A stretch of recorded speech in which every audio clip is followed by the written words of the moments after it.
મારું નામ છે મહેન્દ્રસિંહ પુંજાજી જાડેજા. હું હાલે મુંદ્રા રહું છું અને મારી જવાબદારી અખિલ ગુજરાત રાજપૂત યુવા સંઘ કચ્છ જિલ્લાના પ્રમુખની જવાબદારી છે. હવે લાંબા સમયથી અખિલ ગુજરાત યુવા સંઘનું કચ્છમાં કાર્યક્રમ ચાલતો હતો. હમણાં કેટલા સમયથી થોડોક કાર્યક્રમમાં ઉણપ આવી હતી, તો હમણાં ગુજરાતની ટીમ મળી ને સોમનાથ ખાતે મારી પ્રમુખ તરીકે નિમણૂક કરી અને આ અમારો વિદ્યાર્થી સન્માનનો પ્રથમ પ્રોગ્રામ છે. તો અમે અંદાજિત 364 જેટલા વિદ્યાર્થીઓ ધોરણ 10 અને 12ના વિદ્યાર્થીઓનું અમે સન્માન કરેલ છે. સાથે સાથે સમાજના ડૉક્ટરો જે સમાજકીય સેવામાં ઉપયોગી થાય અને અન્ય સમાજને પણ ઉપયોગી થાય એવા અમારા ડૉક્ટરોનું અમે સન્માન કર્યો. રાજકીય રીતે અમારા ચૂંટાયેલા સમાજના પ્રતિનિધિઓ જિલ્લા પંચાયત, તાલુકા પંચાયત, નગરપાલિકા, અમારે ગાંધીધામની મહાનગરપાલિકામાં અમારા સમાજના ચૂંટાયેલા પ્રતિનિધિઓનો પણ અમે સન્માન કર્યો. એ સિવાય જે લોકોની વિશેષ સિદ્ધિઓ હતી, દાખલા તરીકે નેશનલ લેવલે રાઇફલ શૂટિંગમાં, હાઈસ્કૂલમાં પ્રિન્સિપાલનો સારો પ્રોગ્રામ હોય એટલે સારી કામગીરી હોય, એ રીતે અનેક એવી પ્રતિભાઓના પણ અમે વિશેષ સન્માન કર્યા. અંદાજિત 534 જેવા લોકોના અમારા પાસે લિસ્ટ આવ્યા હતા. એમાં 80% લોકોની હાજરી હતી અને અમારો અખિલ ગુજરાત રાજપૂત યુવા સંઘ કચ્છ દ્વારાનો આ સન્માનનો પ્રથમ પ્રોગ્રામ હતો. અને અમારા રાજ્યની ટીમ, અમારા નીરુબા ઝાલા સાહેબ પ્રદેશ અધ્યક્ષ છે, આપણા રુદ્રદત્તસિંહ વાઘેલા કાર્યકારી અધ્યક્ષ છે, મહેન્દ્રસિંહ બાપુ અમારા મોરબી જિલ્લાના છે, આપણા રાઠોડ સાહેબ અમારે યુવા પાંખના ગુજરાતના પ્રમુખ છે, અમારા બા દશરથબા પરમાર એ અખિલ ગુજરાત રાજપૂત યુવા સંઘ પ્રદેશના પ્રમુખ છે, અમારા શિવરાજભાઈ પણ યુવા પાંખના કચ્છના પ્રમુખ છે. તો અમારે અત્યારે જે કામ કરવાની જે પદ્ધતિ છે એમાં કોઈ હોદ્દો તો એક ગૌણ વસ્તુ છે. અમે બધા લોકો સાથે મળી આપ જોતા હશો દશરથભાઈ કાર્યકર્તા તરીકે કામ કરતા હતા, એટલે અમે લોકો એક કાર્યકર્તા તરીકે કામ કરીએ છીએ. સમાજનું સંગઠન, સમાજ શૈક્ષણિક રીતે તેમજ સમાજની વિશેષ પ્રતિભાઓને માર્ગદર્શન મળે. અને ખાસ કરીને આપણા રાઠોડ સાહેબ આપણે કચ્છ રાજસ્થાન રેન્જના આઈજી છે અને બીએસએફ દ્વારા પણ અત્યારે શૈક્ષણિક પ્રવૃત્તિઓ માટે બોર્ડર એરિયામાં એ લોકોના પ્રોગ્રામ જાગૃતિના હોય છે. સાહેબ પણ અહીંયા આવી રાઠોડ સાહેબે જાહેરાત કરી જે બોર્ડર એરિયામાં જે વિદ્યાર્થીઓને કોઈ પણ જરૂરિયાત સહાયની કાંઈ પણ જરૂરત હશે તો અમે બીએસએફ દ્વારા અમે એની પૂરતા કરશું. સાહેબની એક અગત્યની મિટિંગ હોતા સાહેબ નીકળી ગયા છે. વધારે કાંઈ અમારા પ્રદેશ અધ્યક્ષ નીરુબા છે તો એ પણ થોડું અમારા યુવા પાંખના તરવરૈયા અમારા પ્રમુખ ભાઈ શ્રી શિવરાજભાઈએ જાહેર કર્યો છે. એટલે અમારું તો દરબારનો એક નિયમ છે, અમે જાહેર કરીએ એટલે 1100થી ઉપર સન્માન થશે વિદ્યાર્થીઓના.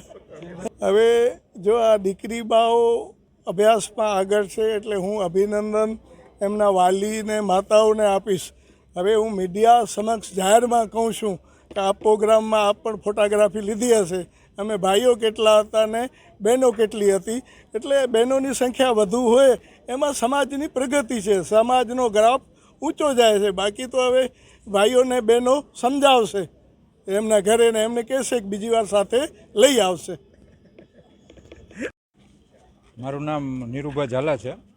અત્યારે અખિલ ગુજરાત રાજપૂત યુવા સંઘ જે રાજ્યવ્યાપી સંસ્થા છે, રાજપૂત સમાજ માટે કામ કરતી સંસ્થા છે, અનેકવિધ પ્રકારના કામ કરે છે. એના પ્રદેશ અધ્યક્ષ તરીકેની જવાબદારી સંભાળું છું. અને આજે કચ્છ જિલ્લાએ માન્ય શ્રી જામ મહેન્દ્રસિંહજીની આગેવાનીમાં અને ભાઈ શ્રી શિવરાજસિંહે ખૂબ સરસ પ્રોગ્રામનું આયોજન કરેલું. અમારા સમાજના દીકરાઓ અને દીકરીબાઓ અને વિદ્યાર્થીઓને ખૂબ સારી રીતે સન્માન્યા. વિશેષ પ્રતિભાઓ જે હતા એમનું સન્માન કરવામાં આવ્યું. ડૉક્ટરશ્રીઓ, રાજકીય આગેવાનો, જે સ્થાનિક સ્વરાજ્યની સંસ્થાઓમાં ચૂંટાયેલા જે મહિલાઓ અને જેન્ટ્સ હતા એ બધાનું પણ આજે સ્વાગત કરવામાં આવ્યું. એકંદરે ખૂબ સરસ વ્યવસ્થિત રીતે આયોજનબદ્ધ સારો પ્રોગ્રામ રહ્યો. બધાને મારું નામ દશરથબા મહેન્દ્રસિંહ પરમાર, અખિલ ગુજરાત રાજપૂત મહિલા સંઘની અધ્યક્ષા અને હાલ વડોદરા રહું છું. આજ રોજ કચ્છ જિલ્લાનો સરસ્વતી સન્માન સમારોહ કાર્યક્રમ માનનીય શ્રી ડૉક્ટર જયેન્દ્રસિંહજી જાડેજા સાહેબની આગેવાની નીચે અને કચ્છ જિલ્લાના પ્રમુખ માનનીય શ્રી મહેન્દ્રસિંહ જાડેજા સાહેબ જામ સાહેબ અને યુવા પાંખના પ્રમુખ શ્રી શિવરાજસિંહજી જાડેજા સાહેબની સખત મહેનતથી આ કાર્યક્રમ યોજાયો।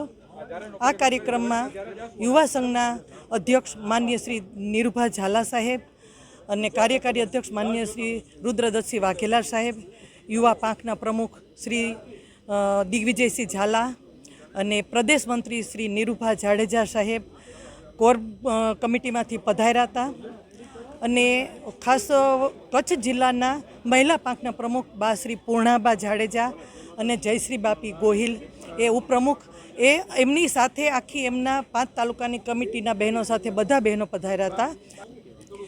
જી, દીકરીબાઓ આજે ખૂબ સારા પ્રમાણમાં સન્માનિત કર્યા છે એમને। હકીકતમાં દીકરીઓનો સ્વભાવ જ બહુ એમ કે ચિંતિત હોય છે, કુશાગ્ર હોય છે અને એ કોઈ પણ કાર્યને કરવા માટે બહુ જ એને પોતે એની રીતે ઘડાયેલા જ હોય છે નાનપણથી જ કે મારે આ કાર્ય કરવું છે એટલે મન થામી લે છે એટલે એ કાર્ય કરે જ છે। એટલે દીકરીબાઓ પહેલેથી જ એવી રીતે ઘડાયેલા છે એટલે એ અત્યારે ખૂબ સારું એવું રિઝલ્ટ લાવી અને આગળ વધી રહ્યા છે। બહુ અમારા માટે ખુશી ને ગૌરવની વાત છે કે દીકરીબાઓ આટલું બધું સરસ શિક્ષણ પ્રાપ્ત કર્યું તો આ એક જાગૃતતા આવી છે। હાજી, આખા કચ્છ જિલ્લામાંથી 500 દીકરીબાઓ અને દીકરાઓનું સન્માન થયું છે। ખૂબ ખુશીની ખૂબ ગૌરવની વાત છે કે એક જિલ્લામાંથી ખાલી 10 અને 12 ધોરણના જ વિદ્યાર્થીઓ જો આટલા બધા સન્માનિત થયા હોય અને 70% ઉપર જો એમનું આટલું સરસ રિઝલ્ટ આવ્યું હોય તો રાજપૂત સમાજને એનું ગૌરવ છે કે આ દીકરાઓ ભવિષ્યમાં એક સારા ઓફિસર બને, ક્લાસ 1 ક્લાસ 2 ઓફિસર બને, બિઝનેસમાં આગળ વધે અને એમના વ્યવસાયમાં આગળ વધી અને કુટુંબ અને સમાજ અને દેશની સેવા કરે એવી અમે એમને શુભકામના પાઠવીએ છીએ। સંસ્થા 40 વર્ષ જૂની છે અને ડૉક્ટર સાહેબ ખૂબ ઉચ્ચ આદર્શ નૈતિક મૂલ્યો ધરાવે છે અને એવા પ્રમાણિક અમને અમારા લીડર મળ્યા છે અને એ અમારા પ્રેરણાદાયી છે ડૉક્ટર સાહેબ। અને એમનો હંમેશા એક જ ધ્યેય રહ્યો છે કે સમાજને ક્યાં ઉપયોગી થવું, કઈ રીતે ઉપયોગી થવું, સમાજલક્ષીને સમાજ હિતના જ કાર્યો કરે છે। 40 વર્ષમાં એમને શિક્ષણ માટે ખૂબ ભોગ આપ્યો છે। ઇતિહાસને અમર રાખવા માટે અને ઇતિહાસને ઉજાગર કરવા માટે પણ ખૂબ ડૉક્ટર સાહેબે પ્રયત્નો કર્યા છે અને અમે મહિલાઓ પણ દીકરીબાઓને સારા સંસ્કાર મળે એટલે સંસ્કારનું સિંચન અને સંસ્કૃતિનું જતન એના માટે અમે શિબિર કરી રહ્યા છીએ। એટલે આ સંસ્થા દ્વારા વર્ષમાં 20 થી 22 કાર્યક્રમો સમાજલક્ષી અને સમાજ હિતના જ થાય છે। એટલે આમાં જ આપણા સમાજની પ્રગતિ રહેલી છે।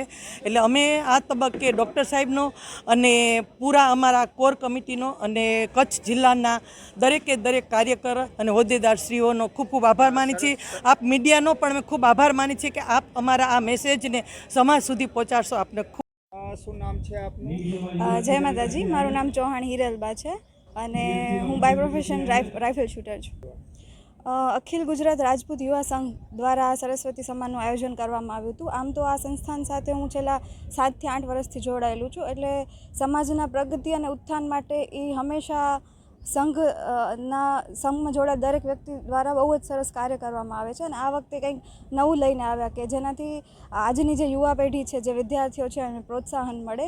તો આ સમાજ દ્વારા જે આ પ્રોત્સાહનનું કાર્ય કરવામાં આવ્યું છે એના દ્વારા એ જાણીને મને બહુ ખુશીની લાગણી અનુભવ થઈ કે આજની યુવા પેઢીને આ લોકો આટલું પ્રોત્સાહિત કરે છે। અભ્યાસમાં એમ કહેવાય ને કે મોસ્ટલી બધાના 80%થી વધારે હતા અને એ બધા આમ તો 60% 80% બધા વિદ્યાર્થીઓને એક સમાન દરજ્જો આપી અને બધાનું સન્માન કરવામાં આવ્યું છે જેનાથી કોઈને એવું ના લાગે કે હું પાછળ છું કે હું આગળ છું। પર્પસ ખાલી એટલો હતો કે દરેક વ્યક્તિ શૈક્ષણિક ક્ષેત્રે વધારે ઉત્તરોત્તર પ્રગતિ કરે। હા, અમે આખું કચ્છ જિલ્લાના તમામ તાલુકાઓના દીકરીઓ અને દીકરાઓ અહીંયા એકત્રિત થયા છે। બધાના સન્માન થયા। આ સિવાય વિશેષ સિદ્ધિ વાળા વ્યક્તિઓના પણ સન્માન થયા।